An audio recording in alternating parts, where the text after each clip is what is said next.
Pagbasa mula sa aklat ni Propeta Jeremias. Ito ang sinasabi ng Panginoon. Umawit kayo sa kagalakan, alang-alang kay Jacob. Ipagpuni ninyo ang pinakadakilang bansa. Magpuri kayo at inyong ipahayag na iligtas ng Panginoon ang kanyang bayan, ang mga nalabi sa Israel. Narito sila'y nagbabalik, ibabalik ko mula sa hilaga. Titipunin ko sila mula sa mga sulok ng sanlibutan, kasama mga bulag at mga pilay, ang mga inang may pasusuhin, pati yaong malapit ng mga anak. Sila'y talagang napakarami. Uuwi silang nag-iiyakan habang daan, nananalangin samantalang inaakay ko.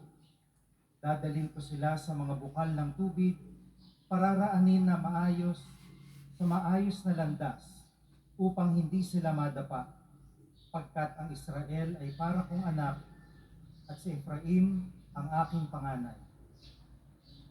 Ang salita ng Diyos. Salamat sa Diyos. Gawa ng Diyos ay dakila, kaya tayo'y natutuwa. Gawa ng Diyos ay dakila, kaya tayo'y natutuwa.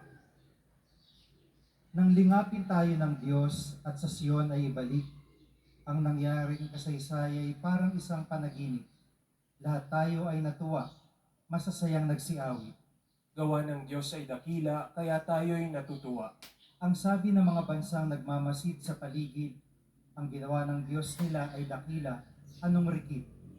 Dakila ngang masasabi, pambihira ang ginawa. Kaya naman kami ngayon, kagalakay, di kawasan. Gawa ng Diyos ay dakila, kaya tayo'y natutuwa.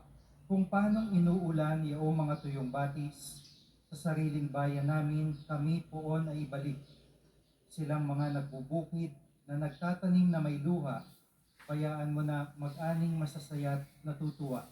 Gawa ng Diyos ay dakila, kaya tayo'y natutuwa.